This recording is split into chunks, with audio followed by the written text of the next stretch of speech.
Ayoko din mapako yung pangako, kaya itutornilyo ko na lang. Tanging isa lang masasabi ko sa'yo, Mac. Bakbak! Tangin na mo! Pag sinapak automatic ito ay tumba, hindi ko pa binibira ay natutuklog na. Sa katawan mo itatarak, EDN ng EDN! Hanggang dugo mo ay dadanak! Ilang kalabanin ako, maling desisyon. Sasamain ka kahit gaano kaganda yung panahon. At tanging makikita ko na lang ay bukang bibig. Kasi kahit magmakaawa ka, hindi ko na yan maririnig. May nating tao, meron lang limitasyon.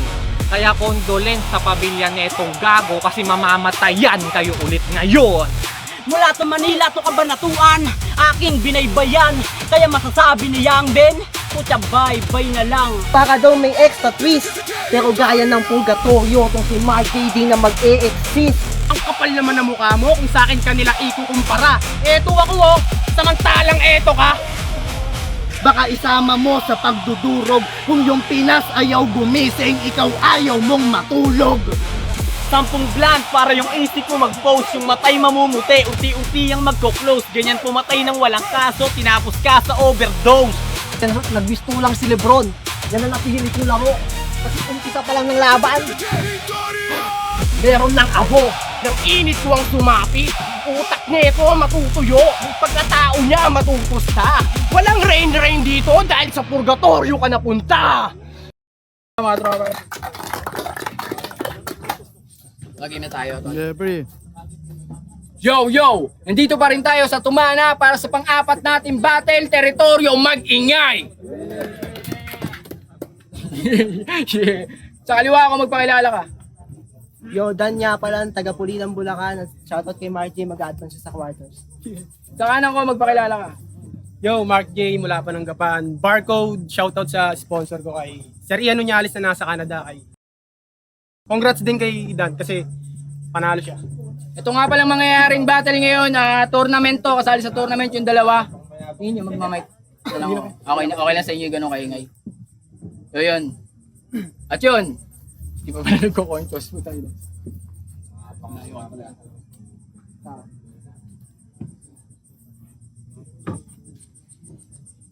Shoutout ulit kay Sir Alfie sa Tumana, Team Crespo, kay Boss JP Crespo, June Clothing, Wins of Fortune, kay paring Jerry Cagapito, Discarte sa Kalye, Design Art, EA Audio, at syempre kay Don. At yun, nanalo ng coin toss, si Mark J, pinili niyang mauna si Dan.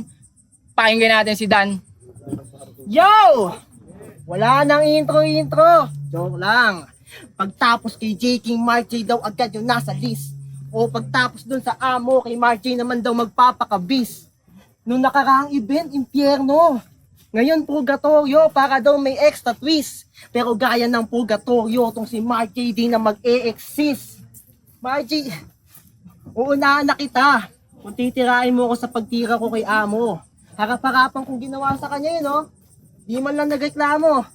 Uunahan ko na kayo na madali na naman ungasan tong ungas na to. At ayokong pumantay, kaya hinigatan ko na lang yung pamantayan nyo. Martin na agresibo, kapag babattle, yung pagiging agresibo mo man, madali lang yan mahandle. Kumbaga sa basketball, ito yung naghahamon ng suntukan. Tapos pag pinalagan, biglang sasakit yung ankle. Ang tanda mo na brother, medyo may pagka-hyper. Ganyan na ganyan mga taga sa amin, pag nananalo na sa scatter. Sabi mo kay Vicente, huwag nang dadalhin ang asawa niya sa battle, kasi walang anggulong maganda. Tabi mo na yung kaingitan mo sa kanya. Kaya pala, di ka nagpapakita ng asawa mo sa battle kasi mas pangit asawa mo sa kanya. Panay damay ng asawa. Yan ang kanyang panay damay ng asawa. Diyan nilalabas yung hatred ni tanga. Di niya madama yung asawa niya sa battle kasi pangit talaga. 2 taon na ilaban mo sa baka-baka pare. Bitter ka pa rin ba sa pagkakatalo sa ni Vicente? Kasi panalo daw to dapat. Dapat di ka na sinasali. O sadyang di ka na lang bumatil kasi wala kang pamasahe. Hagisan nyo ako ng puting tuwalya kung tingin nyo sa akin. Hagisan nyo ako ng puting tuwalya para may pantalo pa ko sa kamay ko habang winawasak ko yung mukha niya. Kung natuloy na, pasensya na kung lahat ng suntok sa'yo mismo tumama. Kung natuloy na sana yung dinggalan, doon sana to namatay at hindi dito sa Tumana. Galing magkwento, no? Territorio game! Game! Mahina ka, boy. Bakit ka nga ba nasa tournament? Yan ang aking suhestyon. Alam ko na. Nakikita sa'yo ni J. King yung matinong Denmark na bersyon. What's up, Dan? Mark? Na hindi mukhang pera yung airpot? Na marunong tumugma kaso pang Bisaya yung get up? Oo, yung Mongoloid na yon ay magka-multiverse kayo. Ang pinagkaiba mo lang kay Denmark, ambulansya susundo sa'yo. Territoryo game? Kasi hibang ka na kung inaakala mo kakayanin mo ako, brother. Ulul magka-match up lang tayo sa bracket pero di tayo magka-level. Ang kapal naman na mukha mo kung sa akin kanila ikukumpara. Eto ako samantalang eto ka. Kasi kung tutusin, wala na talaga akong balak pumunta pa sa ating enkwentro. Kung papayag nga lang yun si J. King, sa quarters na ako dediretso. Kasi sobra mong hina, kaya wala ka sa akin pwede na iyabang bro. Kung nanood ka lang nung laban ko sa pulo, ultimo bulag pinakitaan ko. At speaking of pulo, di ba nag-tryouts ka dun? Pero di ka pumasa. Bumiyahe ng malayo para lang tanggihan tong si tanga. Dun pa lang alam mo na dapat agwat nating dalawa kasi yung pangarap mo na liga, pinapasok ako ng libre sa kanila. At nag-tryouts din yan sa bargain. Alang-alang sa pangarap na bit-bit niya. Ayun, sa wakas, sa awa ng Diyos, nireject siya. Pero nakapasok naman yan sa bara-bara. Yan ang laging niyayabang ni Iho. Tanga wala lang choice nun si C9 kasi marami kami doon na di-aktibo at yung pagpasok mo sa teritoryo, kung ating i-recap, tinanggap ka lang ni J. King kasi ikaw ipapalit kay Denmark. Mukha ka din kasing may tililing. Nakasali ka lang ng tournament kasi nagpa-picture ka kay Kuya King. Kuya King, di ba ikaw tinira nito ng tryouts? Sana naman ang yung utak ilikot mo. Tinira ka nga niya ng harapan, paano pa kaya pagtalikod mo? Kaya hindi uubra sa akin yung pang-Orochimaru mo na karakas. Pagkat bistado ka ngayon, kahit mag-deny, wala kang takas. Ako'y magpapakasaske ngayon. Dapat sa'yo atakihin ang Chidori. At sa dibdib pa yung Amats, ako'y magpapakasaske ngayong gabi. Kasi papatay ako ng ahas. Oo mala, Orochimaru at Sasuke kung ilalarawan to. Kasi alam ko naman noon pa lang matagal mo na gusto katawan ko. Bading! Time!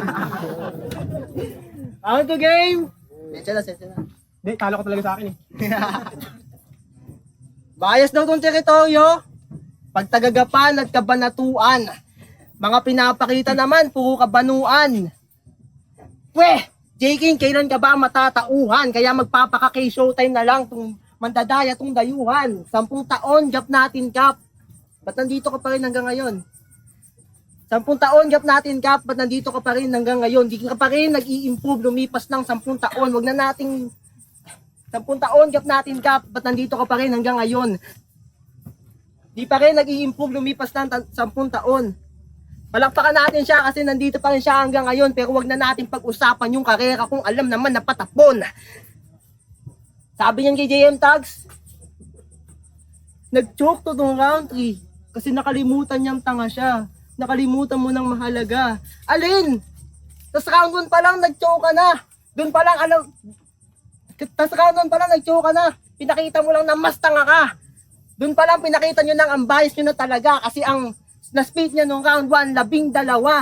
Tinutulungan ka na ng amo palagi. Kasi alam niyang tanga ka pare. Kaya ibabadibag bago ibadibag sa may-ari. Pati si King tahimik lang na para bang walang nangyari. Dahan-dahan pagka matay mo parang nilalagari. Kung ano ka ni J. King nakalimutan kayatang lagyan ng tari. Kasi buong all 3 rounds, agresibo ka lang palagi. Iba tayo ng tinatahak, doon kita dinali kasi yung utak ko pang pinali.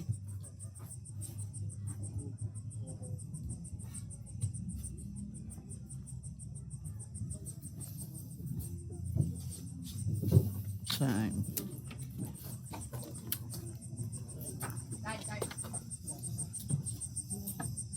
Hindi naman Gary Bat, wala naman siya sinabi eh.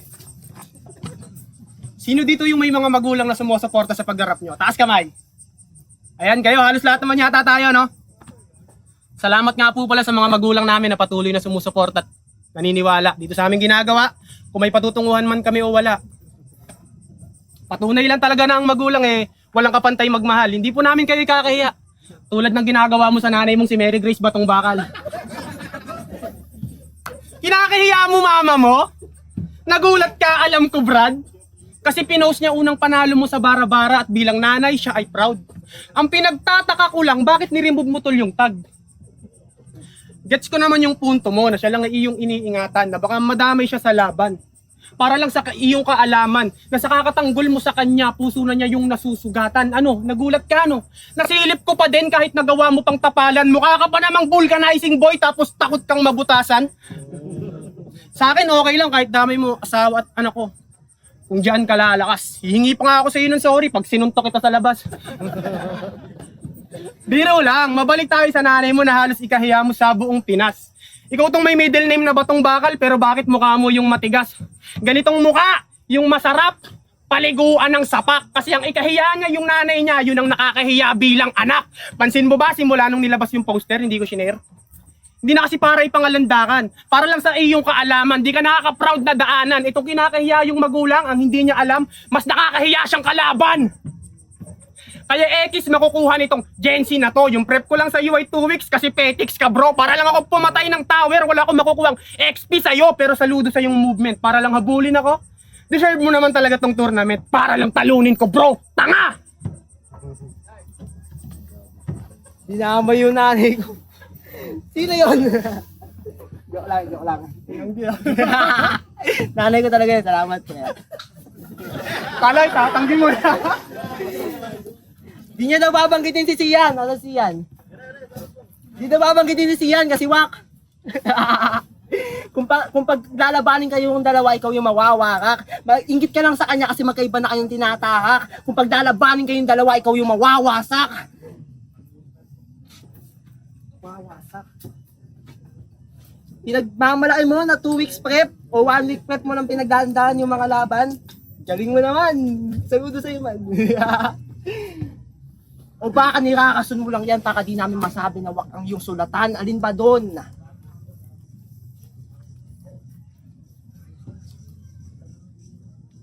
Siyang na panalo mo ha. Dumayo po para magpatawa ang puta. Mag-rebat pa sana. Wala ka kasi sinasabi. Gago eh.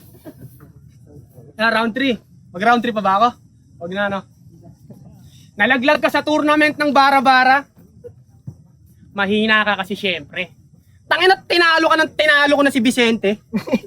Oh, baka sabihin mo ako yung natalo sa aming enkwentro. Tanga, panoorin mo yung video sa akin, yung round 1 at 3 doon, kung iyong ikakalkulado at yung tumalo sa akin doon, yung 4 na tropa niyang hurado. Pero binigay ko best ko. Tsaka wala akong dapat na pagsisihan. Ano pa nga ba nga asahan sa may-ari ng sisigan at parisan, sadyang magaling magluto yan si C9. Babalik tayo sa laban nyo ni Vicente. Di ba may usapan kayo? Na hindi mo dadamay asawa niya at di niya dadamay relihiyon mo? Si Vicente, tumupad naman sa usapan. Pero ikaw, dinamay mo pa rin asawa niya. Masyado kang madupang. Pamilyado na yung tao tapos ikaw binata pero ikaw yung lumabas doon na magulang. Ang daya mong kalaban para ang si Boss Atan. Ang daya mong kalaban para ang si Boss Atan. Ang ending, talo pa din si Gago. Sige, tuloy natin yung usapan, di na para ilisto. So wala tayong usapan, pwede ko idama yung Iglesia ni Cristo. Biro lang. Respeto sa relihiyon nyo. Tsaka wala akong balak siraan yung Iglesia ni Cristo tulad ng ginagawa nyo sa Katoliko. Kasi sinasamba daw namin kahoy at nagpipinitensya. Kesyo sinasaktan lang daw sarili. Pakialamerot naninira relihiyon mo pero andyan ka pa din nananatili. Lalo na kapag eleksyon, dyan lumalabas ang inyong pagkabobo. Tanga, walang nakasulat sa Bible na kung sino yung gusto ni manalo, yun lang ang inyong iboboto. Pero paniniwala niyan. At alam kong di ko yan mababago. Ang gusto ko lang iparating, parang di na Diyos sinasamba nyo. Kung hindi isang buhay na tao at sana naman matauhan ka sa mga sinabi ko sa iyo kahit papano nang dahil sa kakasamba mo dyan sa iglesia ni Manalo, nakatikim ko na naman ng talo. Batibag!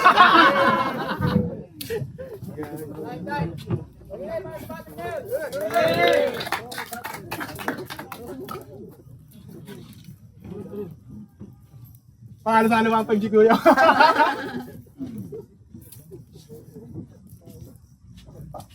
Ganda ng hap.